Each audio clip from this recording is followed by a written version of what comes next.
They said humans didn't belong in alien space. Austin Morrison agreed, most days. Especially now, standing under the blazing suns of Port Nexus, surrounded by thousands of beings who would rather see him gone. The marketplace was alive with chaos, shouting voices, flashing colors and smells that mixed sweet fruit with burning metal. Hovering drones buzzed overhead while merchants barked prices in a dozen languages. To everyone else it was normal. To Austin it was noise, the kind that made soldiers nervous. He adjusted a crate of Terran spices on the stall in front of him. Bright red powder shimmered under the twin suns. His alien employer, a bulky four-armed Vexian named Grell, grunted from behind the counter. "Humans always bring dangerous things," Grell said. "Spices that burn holes in the nose." Austin smirked faintly. "At least they sell." He wiped the sweat from his brow and tried to ignore the heat, or the memories. He had been here 3 months now, trying to outrun a war that still lived inside his head. The Century Campaign. 6 years of chaos, then a dishonorable discharge for following his conscience. He didn't regret saving those civilians, but the price had been heavy. "Festival of Alignment today," Grell said, stacking more jars. "Good for business." Austin nodded automatically, scanning the crowd like it was second nature. Even now, years after leaving the Earth Alliance, his instincts refused to sleep. Every face, every shadow, he noticed them all, and that's when he saw her. A tiny figure darted between alien legs. A Lysian child. No more than 5 years old, her skin soft blue, her silver hair glowing in the light. She chased a small floating orb that beeped and flashed ahead of her. Her laughter was pure, like music in the chaos. Austin's muscles tightened. Where were her parents? Lysians were protective of their young. Something felt off. Then the toy bounced away, rolling toward a line of parked skimmers. The girl followed, giggling, her small hand reaching under a vehicle to grab it. That's when Austin saw it. A blue flicker under the skimmer's belly, too bright, too unstable. A power core. Cracked, his blood went cold. He shouted, "Hey! Kid, move!" No response. The hum grew louder, the glow spreading across the metal.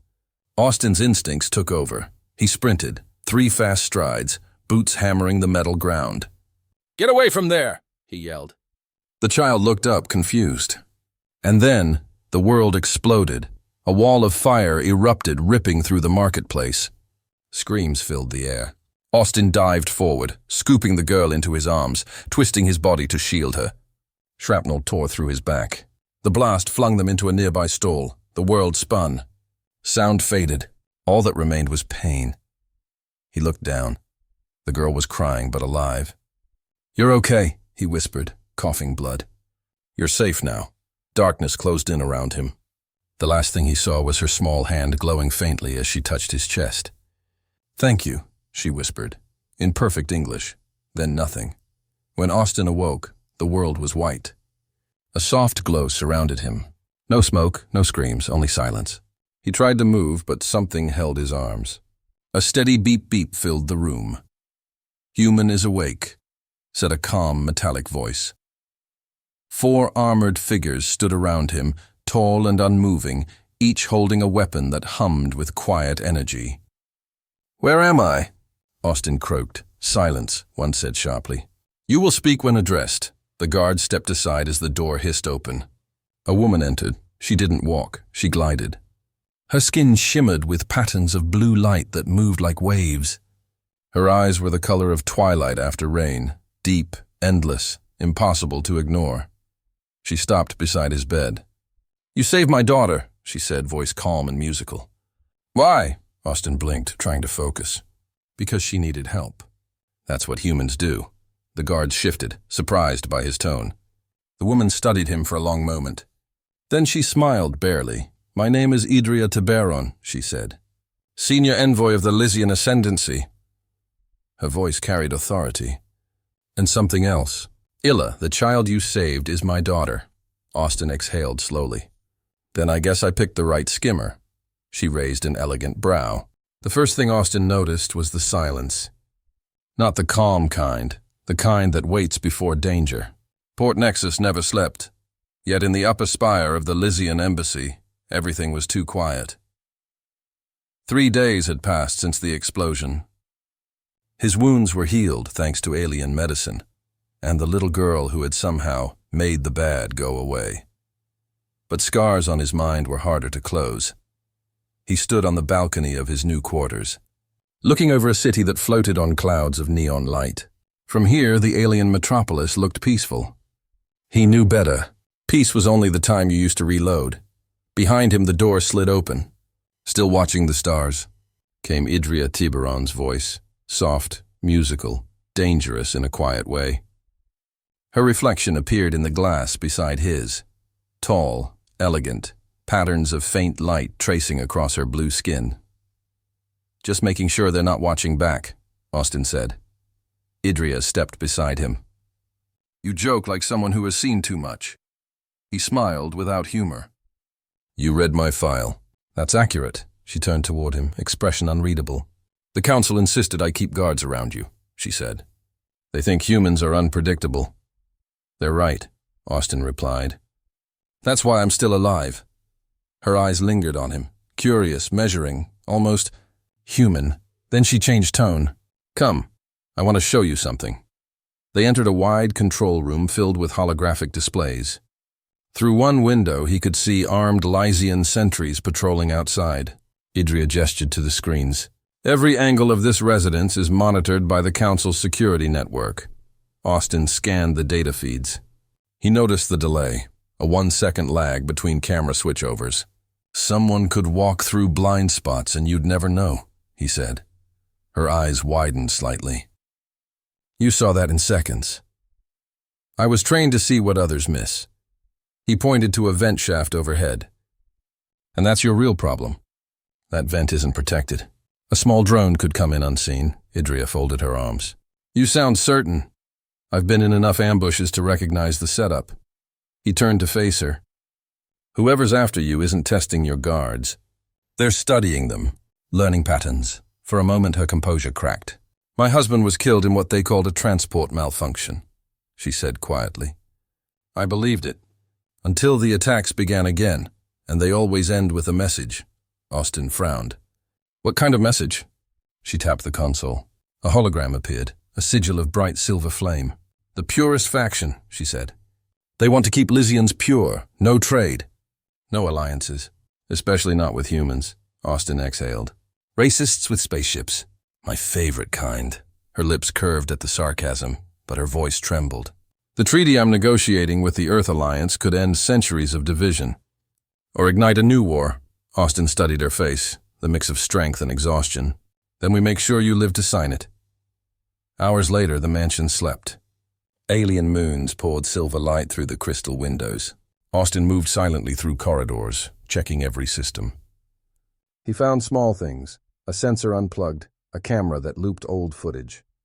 Someone inside was helping the attackers. He crouched near a junction panel when he heard soft footsteps. "Still awake, human?" Idria's voice. She stood at the corridor's end, wearing a simple silver robe instead of her diplomatic armor. The light from the walls made her seem almost unreal. "Couldn't sleep," he said. "Your security's a mess." She walked closer, curiosity in her eyes. "Humans never rest, do they?" "Not the broken ones." That made her pause.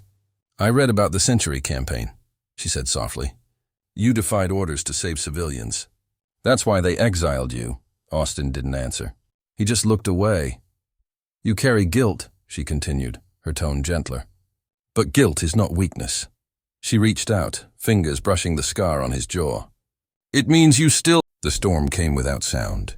Not thunder or rain, but electricity in the air, the kind that warns soldiers before a firefight. Austin Morrison felt it the moment he stepped into the Lysian embassy control room. The lights flickered. The system hummed off-beat. He knew that rhythm. It meant someone was inside their network. "Someone watching. Another malfunction?" asked Idria, walking in behind him. Her silver robes caught the light like liquid metal. Austin's voice was low. "No, someone's testing your defenses again." He tapped a console, and the holographic feed shifted to static. Lines of alien code scrolled across the display. "Too clean, too deliberate. Someone inside," he muttered. Idria's patterns dimmed, a Lysian sign of fear. "You're certain?" "I'd bet my scars on it," he said. It had been a week since the explosion that changed both their lives. since the moment Austin saved her daughter Illa from death.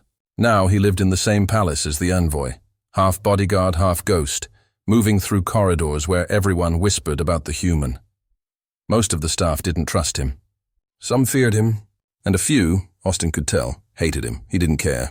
He had one job: keep Idria and her daughter alive. That morning, he watched her give a speech through the embassy's public broadcast. Calm, perfect, diplomatic. But he saw what others missed: the tiny tremor in her hand, the flicker in her skin patterns that betrayed stress. She was cracking under the pressure, and yet she still stood tall. After the broadcast, she found him inspecting the balcony sensors. "You think the attacks will continue?" she asked. "They don't stop after one failure," he replied. "Terrorists don't quit. They adapt." Her gaze softened. "So do humans." He looked up at her, that calm, glowing strength that reminded him of sunlight trapped in water. Maybe, he thought, that's what made her dangerous. That night, the storm inside the city grew. Lightning flashed beyond the windows, painting the spire in pale blue. Austin sat alone in the security room, reviewing footage frame by frame. Then he saw it. A shadow near the servant quarters, moving fast. Not Lysian, not human, something else. He zoomed in. The figure vanished between frames. Grell was right, he muttered. Humans always bring dangerous things. He grabbed his weapon and moved through the halls. Soft footsteps, silent corners, the hum of energy fields in the walls. And somewhere above, a child's voice. "Ila?" He whispered. No answer. Then, a sound. Metallic. He spun just in time to see a dark drone drop from the ceiling. Reflex took over, one shot, clean and fast. The drone shattered into sparks. An alarm blared. Moments later, Idria stormed into the corridor, her eyes wide. "What happened?" "Your home's bugged again," Austin said. "Somebody slipped tech past your guards." She looked toward the fallen drone, her patterns darkening in anger. "That's impossible. Security sweeps are done daily." "Then your sweepers are lying," he said coldly. "Someone on your staff works for the purists." Her jaw tightened. "Those are heavy words, human." "Then prove me wrong," Austin shot back. "Let me investigate your people, all of them." She hesitated, then nodded. "Do what you must." 2 hours later, Austin stood in her private. The night began with laughter. It ended in blood and smoke. Port Nexus glittered below like a sea of light, unaware that death was climbing its towers. Inside the Lysian embassy, music played softly. Idria Tiburon hosted a small diplomatic dinner to calm the council's nerves before tomorrow's journey to the station. Elegant aliens filled the hall with quiet conversation and crystal smiles. At the far end of the room stood Austin Morrison, the only human present. Wearing a black uniform that wasn't quite formal and wasn't quite military, he watched the guests the way a wolf watches a forest. Every movement, every twitch, every breath, he noted them all. He hated parties. Parties were where assassins hid best. "Relax," Idria murmured as she passed beside him, her perfume mixing jasmine with lightning. "If you keep staring like that, my guests will think you plan to shoot them." "I plan to, if they start shooting first," Austin said. Her lips curved. Humans, always half joke, half threat. Before he could reply, a servant dropped a tray near the entrance. Metal crashed. A second too loud, a second too late.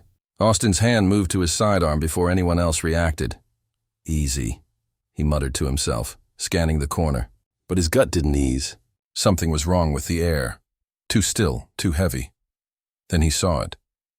A small glimmer under the table leg, a light that shouldn't be there. "Trip sensor, Idria," he whispered, stepping close enough for her to feel the urgency in his voice. "Get everyone out now!" Her eyes widened. "What? Do it!" The word cracked like a shot. Before anyone could ask, Austin kicked the table over and threw himself toward the source of the light. The blast hit a second later. Fire rolled across the hall. The ceiling screamed. Windows shattered outward in a burst of heat and glass. Austin's ears rang, body slamming into the floor. When the smoke cleared, chaos had replaced elegance. Guards shouted. Guests ran. Idria coughed amid the ruins, shielding her daughter behind a fallen column. Austin pushed himself up, bleeding, furious. His voice cut through the noise. "Evacuate the envoy, now!" 2 Lysian guards moved to help, and died before taking a step. Thin red beams sliced through the smoke from above. Snipers. Austin grabbed a fallen rifle, rolled behind cover, and fired back. 3 shots. 3 bodies dropped from the balcony. "He didn't miss. Stay low," he shouted. "More incoming!" Idria's patterns flashed bright panic as she tried to reach him. "Who are they?" "Purists," he said. "And they brought company." The far doors exploded open.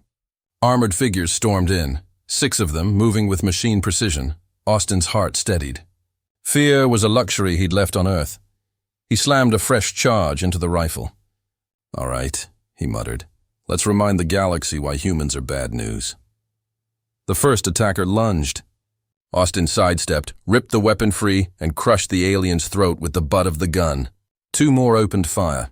He dove behind a table, rolled, shot both through the chest. They had armor. He had instincts. When it ended, smoke drifted through broken glass and flickering light. Austin stood breathing hard, covered in dust and blood. Idria stared at him, stunned. "You're bleeding," she whispered. "Not mine," he said, scanning the bodies. "They were aiming for you," her voice trembled. "They would have killed us all." "They still might," Austin replied. "More will come." He stepped closer, checking her face for wounds. She caught his wrist. "Why do you care so much?" "You could walk away," he met her eyes. "Because that's not what humans do." Minutes later, the emergency shutters sealed the palace. The survivors gathered in the control room, light flickering red. Torren, Idria's chief of staff, arrived pale and shaking. "Security grid is offline." "Someone shut us out from inside." Austin slammed his fist on the console. "I knew it." Idria's voice turned cold. "Who?" Torren hesitated. "One of the guards, stationed in maintenance." The stars looked peaceful. That was the lie. Austin Morrison stood at the viewport of the Lysian diplomatic shuttle, watching the vast swirl of lights as the ship cut through the void toward the Galactic Council station. To anyone else, the view was beautiful. To Austin, it was the calm before another explosion. Behind him, Idria Tiburon adjusted the silver folds of her formal robe. Her expression was calm, but her skin patterns flickered with stress. She had faced assassins, betrayal, and blood. And still she was going to stand before 27 alien powers to defend her treaty with humanity. "You don't have to go through with this," Austin said, voice quiet. "You almost died last night." She looked at him, her eyes soft. "If I don't face them now, the purists win." "Fear wins," Austin nodded slowly. "Then I'm coming with you." "As my bodyguard?" She teased. He smirked. "As your cultural advisor. I'll explain to the galaxy why humans don't play nice." Idria gave a small smile, the kind that hid worry behind grace. "Just try not to punch any ambassadors. No promises," he said. The shuttle docked with the massive council ring, a structure so huge it glittered like a city made of stars. Guards in ceremonial armor lined the corridors. Delegates whispered as the human walked beside the Lysian envoy, their gazes sharp with curiosity and contempt. Waiting at the entrance was Councillor Renovic, tall, silver markings across his face, eyes like polished steel. Idria froze for half a heartbeat. Austin noticed. "This the cousin?" He murmured. "Yes," she replied quietly. "My husband's cousin." Renovic bowed with mock respect. "Envoy Tiburon, and the human stray you've taken in." Austin smiled coldly. "Nice to meet the man behind the hate speeches." Renovic's tone sharpened. "Humans don't belong in council chambers." "Funny," Austin said. "You sound like someone who's scared will take your job." The Lysian guards stiffened. Idria stepped between them before things turned bloody. "Enough," she said. "This is a place of diplomacy, not insults." Renovic leaned closer to her. "Be careful, cousin. Some alliances cost more than lives." Austin didn't need translation. That was a threat. The council chamber was vast, a circle of glass and light suspended in open space. Delegates from dozens of species floated or sat in their stations, each surrounded by symbols of power. At the center stood the treaty table, a shimmering platform where the future of 2 species would be written. As Idria began her presentation, Austin stood quietly near the edge, pretending to be part of her escort. His eyes, however, never stopped moving. He noticed everything: the flicker in the wall panel, the two still guards, the faint vibration under his boots. Something was wrong. Meanwhile, light years away, at Idria's embassy, alarms began flashing. Inside her private quarters, a caretaker discovered an empty bed. Ila was gone. Austin's communicator buzzed against his wrist. Encrypted message. Urgent. Ila missing. Security feed erased. Possible abduction. His blood turned cold. He looked at Idria across the hall. She was speaking, graceful, confident, unaware her daughter was gone. He couldn't tell her.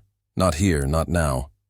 The council was watching, recording, waiting for any weakness. He sent a coded reply. Find her. I'll keep the envoy calm. Then he noticed something else, the treaty table itself. The air around it shimmered, faint, distorted, like heat on metal. Austin's instincts screamed. He tapped a hidden comm. Idria, he whispered under his breath. The alarms didn't scream anymore. They roared, like the heartbeat of a dying god. Every corridor of the Galactic Council station flashed red, pulsing in rhythm with chaos. Automated voices shouted warnings in 100 alien tongues. But through all of it, one voice cut clear and human. Move, damn it! Out of my way! Austin Morrison sprinted down the smoke-filled corridor, plasma rifle clutched tight, his boots echoing on metal floors. Behind him, explosions rattled the walls. Above him, energy beams tore through the station's hull. He wasn't running from the fight. He was running into it. Because somewhere inside this maze of steel and light, a little blue-skinned girl named Ila was waiting. And anyone who stood between them was already dead. They just didn't know it yet. Minutes earlier, the unthinkable had begun. The Council's defense system, the most advanced in the galaxy, had been hijacked. Turrets now aimed not at enemies, but at allies. Specifically, at the Earth Alliance ship outside the station. If that ship was destroyed, every human colony would see it as an act of war. The purist faction didn't just want to kill Idria. They wanted to make sure humans and Lysians killed each other instead, and Austin was the only one left who could stop it. Tauren, he barked into his comm. Breath ragged. Tell me you found the kid. Tracking her now, came the reply. Section 47 Bravo, lower maintenance levels. But the system's fighting back. They've locked me out. Then improvise, Austin growled. You find Ila. I'll handle the guns. He reached a junction door sealed by emergency locks. A red hologram glowed. Authorized access only. Austin didn't slow down. He raised his rifle and fired 3 times. The door exploded open. Inside was the defense control chamber, a circular arena of consoles, blue light and fear. 6 purist guards turned in shock as he entered. Human! One shouted. Austin didn't answer. He was already moving. The fight lasted 20 seconds. He dove left, fired twice, rolled behind a console, and came up swinging. One alien reached for a detonator. Austin shot it clean out of his hand, then broke his jaw with the rifle stock. Another rushed him with a blade. Austin sidestepped, grabbed the attacker's arm, and drove it into his own partner's chest. When silence fell, 6 bodies lay scattered across the floor. Austin stood alone, bloody, breathing hard but alive. He wiped his face with the back of his hand. Guess we're doing this the old-fashioned way. He crossed the chamber and pulled open the main console. Alien code scrolled across the holographic screens. He didn't understand half of it, but he didn't need to.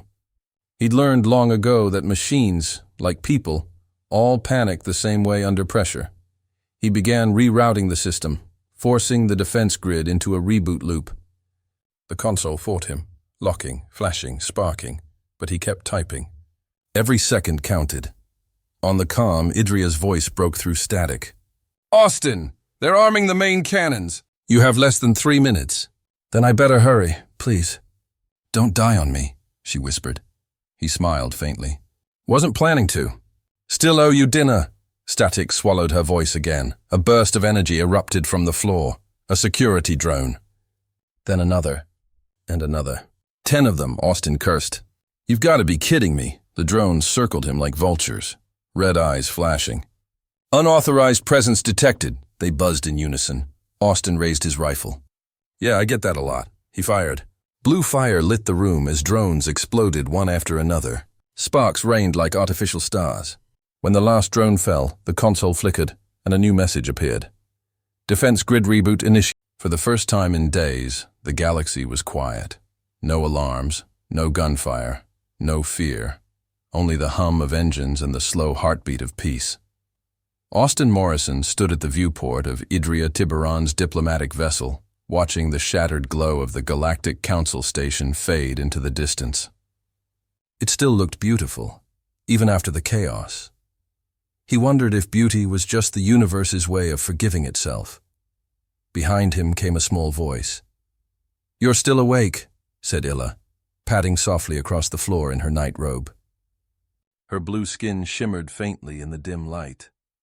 "Couldn't sleep," Austin replied, smiling. "Too many stars to count."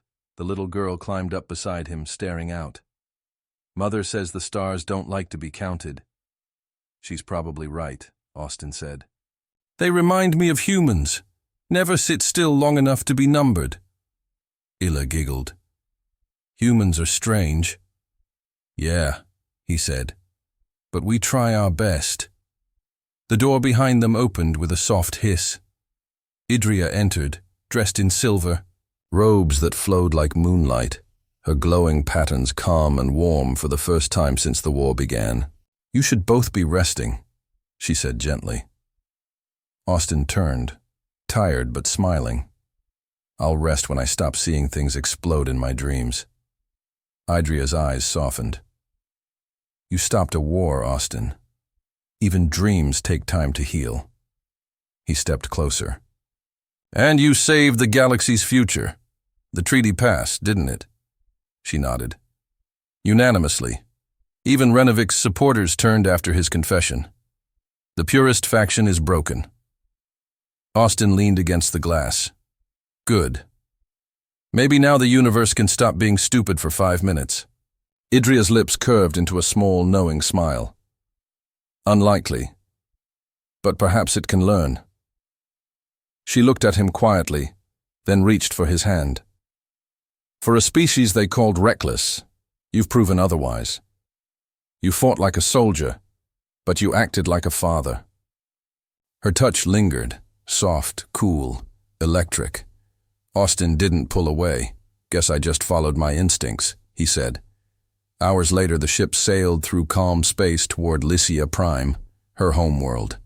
Below the stars, the city lights shimmered like rivers of fire. On the observation deck, Idria stood beside him again. She didn't wear her diplomatic armor now, just a simple gown, her skin glowing in rhythm with her heartbeat. "I have to admit something," she said quietly. "Please don't say you're firing me," Austin joked. She smiled. "Quite the opposite. I can't imagine my life without you in it." Austin turned. "Idria, you risked everything for my daughter, for my people, for me." Her eyes met his, glowing softly. "You changed what I thought humans were.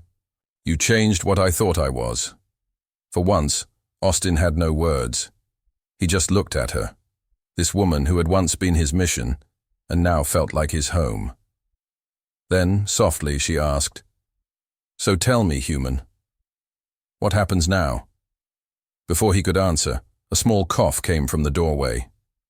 Illa stood there, hands on her hips, pretending to be serious.